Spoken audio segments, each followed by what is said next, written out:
ನಮಸ್ಕಾರ ಎಲ್ಲರಿಗೂ. ನಾನು ನಿಮ್ಮ ಪ್ರೀತಿಯ ರಾಯಚೂರು ಹುಡುಗಿ. ತಮಗೆಲ್ಲರಿಗೂ ಅಮ್ಮನ ಅಡುಗೆ ಮನೆ ಕಾರ್ಯಕ್ರಮಕ್ಕೆ ಹೃದಯಪೂರ್ವಕ ಸ್ವಾಗತ. ಇವತ್ತಿನ ಸ್ಪೆಷಲ್ ರೆಸಿಪಿ ಏನಪ್ಪ ಅಂದರೆ ಬಟರ್ ಪನ್ನೀರ್ ಮಸಾಲ. ಅದು ಹೇಗೆ ಮಾಡೋದು ಅಂತ ನೋಡ್ಕೊಂಡು ಬರೋಣ.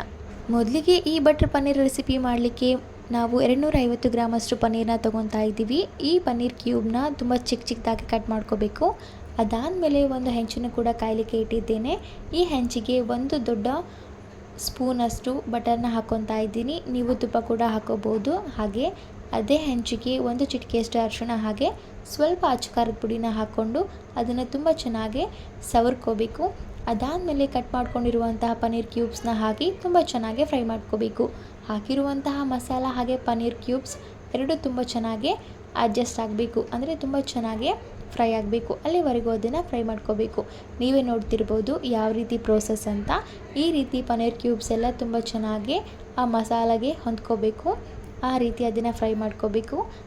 ನೋಡಿ, ಪನ್ನೀರ್ ತುಂಬಾ ಚೆನ್ನಾಗಿ ಫ್ರೈ ಆಗಿದೆ. ಇದನ್ನು ಆಫ್ ಮಾಡಿ ಎತ್ತಿಟ್ಬಿಡಿ. ಅದಾದಮೇಲೆ ಮತ್ತೊಂದು ಕಡೆ ನಾನು ಒಂದು ಚಿಕ್ಕ ಬೌಲ್ಗೆ ಒಂದು 5 ರಿಂದ 6 ಗೋಡಂಬಿನ ಹಾಕ್ತಾ ಇದ್ದೀನಿ. ಅದಕ್ಕೆ ಬಿಸಿ ನೀರನ್ನ ಹಾಕಿ ನೆನೆಯಲಿಕ್ಕೆ ಬಿಡಬೇಕು. ಅದಾದಮೇಲೆ ಒಂದು 3 ರಿಂದ 4 ಟೊಮೆಟೊನ ಈ ರೀತಿ ಹೆಚ್ಚಿಟ್ಕೋಬೇಕು. ಹಾಗೆ ಒಂದು ಮೀಡಿಯಮ್ ಸೈಜ್ ಈರುಳ್ಳಿನೂ ಸಹ ಎತ್ತಿಟ್ಕೊತಾ ಇದ್ದೀನಿ. 2 ರಿಂದ 3 ಹಸಿಮೆಣಸಿನ್ಕಾಯಿನ ತೊಗೊತಾ ಇದ್ದೀನಿ. ಹಾಗೆ ಒಂದು ಸ್ವಲ್ಪ ಕರಿಬೇವನ್ನು ಕೂಡ ತೊಗೊತಾ ಇದ್ದೀನಿ.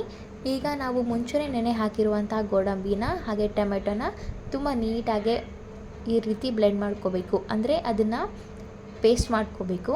ಅದಾದಮೇಲೆ ಒಂದು ಬಾಣಲಿನ ತೊಗೊಂಡು ಆ ಬಾಣಲಿ ಕಾದಾದಮೇಲೆ ಅದಕ್ಕೆ ಮತ್ತೆ ಬಟರ್ ಹಾಕಿ ಅದಕ್ಕೆ ಸ್ವಲ್ಪ ಜೀರಿಗೆನ ಹಾಕ್ಕೋಬೇಕು. ಜೀರಿಗೆ ಸ್ವಲ್ಪ ಫ್ರೈ ಆದಮೇಲೆ ನಾವು ಮುಂಚೆನೇ ಹೆಚ್ಚಿಟ್ಕೊಂಡಿರುವಂತಹ ಒಂದು ಮೀಡಿಯಮ್ ಸೈಜ್ ಈರುಳ್ಳಿನ ಹಾಕಿ ತುಂಬ ಚೆನ್ನಾಗಿ ಫ್ರೈ ಮಾಡ್ಕೋಬೇಕು.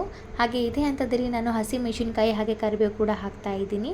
ಈರುಳ್ಳಿ ಸ್ವಲ್ಪ ಸಾಫ್ಟ್ ಆಗಬೇಕು, ಅಲ್ಲಿವರೆಗೂ ಅದನ್ನು ತುಂಬ ಚೆನ್ನಾಗಿ ಫ್ರೈ ಮಾಡ್ಕೋಬೇಕು. ಹಾಗೆ ಇದೇ ಹಂತದಲ್ಲಿ ನಾನು ರುಚಿಗೆ ತಕ್ಕಷ್ಟು ಉಪ್ಪನ್ನು ಸಹ ಹಾಕ್ತಾ ಇದ್ದೀನಿ.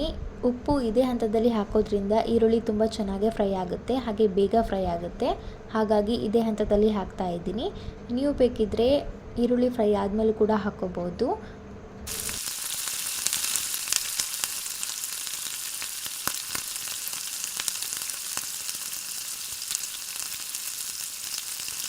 ನೋಡಿ, ಆಲ್ರೆಡಿ ಈರುಳ್ಳಿ ತುಂಬಾ ಸಾಫ್ಟಾಗಿ ಬೆಂದಿದೆ. ಇದೇ ಹಂತದಲ್ಲಿ ನಾವು ಮುಂಚೆನೇ ರುಬ್ಬಿ ಎತ್ತಿಟ್ಕೊಂಡಿರುವಂತಹ ಗೋಡಂಬಿ ಹಾಗೆ ಟೊಮೆಟೊ ಪೇಸ್ಟ್ನ ಹಾಕಿ ತುಂಬ ಚೆನ್ನಾಗಿ ಫ್ರೈ ಮಾಡ್ಕೋಬೇಕು. ಪೇಸ್ಟ್ನ ಹಾಕಿದ ಮೇಲೆ ಅದು 1-2 ಕುದಿ ಬಂದಮೇಲೆ ಸ್ವಲ್ಪ ನೀರನ್ನು ಹಾಕ್ಕೊಂಡು ಅದು ಸಂಪೂರ್ಣವಾಗಿ ಎಣ್ಣೆ ಬಿಡೋವರೆಗೂ ಅದನ್ನು ಕುದಿಸ್ಕೋಬೇಕಾಗುತ್ತೆ. ಹಸಿ ವಾಸನೆ ಕೂಡ ಹೋಗಬೇಕು. ನೋಡಿ, ಇದೇ ಹಂತದಲ್ಲಿ ನೀರನ್ನ ಹಾಕ್ತಾ ಇದ್ದೀನಿ. ಇದು ಒಂದು 5 ರಿಂದ 6 ನಿಮಿಷ ಬೆಂದರೆ ಸಾಕಾಗುತ್ತೆ. ಇದೇ ಹಂತದಲ್ಲಿ ನಾನು ಒಂದು ಚಿಟಿಕೆಯಷ್ಟು ಅರಿಶಿಣ ಕೂಡ ಹಾಕ್ತಾ ಇದ್ದೀನಿ. ಹಾಗೆ 1 ಟೇಬಲ್ ಸ್ಪೂನಷ್ಟು ಅಚ್ಚ ಖಾರದ ಪುಡಿ ಕೂಡ ಹಾಕ್ತಾ ಇದ್ದೀನಿ. ಅಚ್ಚ ಖಾರದ ಪುಡಿನ ನೀವು ನೋಡಿಕೊಂಡು ಹಾಕ್ಕೋಬೇಕು. ಏನಕ್ಕಂದರೆ ನಾವು ಪನ್ನೀರ್ಗೂ ಹಾಕಿರ್ತೀವಿ, ಹಾಗೆ ಹಸಿಮೆಣಸಿನ್ಕಾಯಿ ಕೂಡ ಹಾಕಿದ್ದೀವಿ. ಸ್ವಲ್ಪ ಖಾರನ ನೋಡಿಕೊಂಡು ಹಾಕ್ಕೊಳ್ಳಿ. ಹಾಗೆ 1 ಟೇಬಲ್ ಸ್ಪೂನಷ್ಟು ಗರಂ ಮಸಾಲ ಕೂಡ ಹಾಕ್ತಾ ಇದ್ದೀನಿ. ಎಲ್ಲನೂ ಹಾಕಿ ತುಂಬ ಚೆನ್ನಾಗಿ ಕಲಿಸ್ಕೋಬೇಕು. ಗ್ರೇವಿಯಲ್ಲಿರುವಂತಹ ನೀರಿನಂಶ ಸಂಪೂರ್ಣವಾಗಿ ಹೋಗಿ ಅದು ಎಣ್ಣೆ ಅಂಶ ಬಿಡಬೇಕು. ಅಲ್ಲಿವರೆಗೂ ಅದನ್ನು ಫ್ರೈ ಮಾಡ್ಕೋಬೇಕು ಅಥವಾ ಕುದಿಸ್ಕೋಬೇಕು. ನೋಡಿ, ಆಲ್ಮೋಸ್ಟ್ ಗ್ರೇವಿ ತುಂಬ ಚೆನ್ನಾಗಿ ಕುದ್ದಾಗಿದೆ.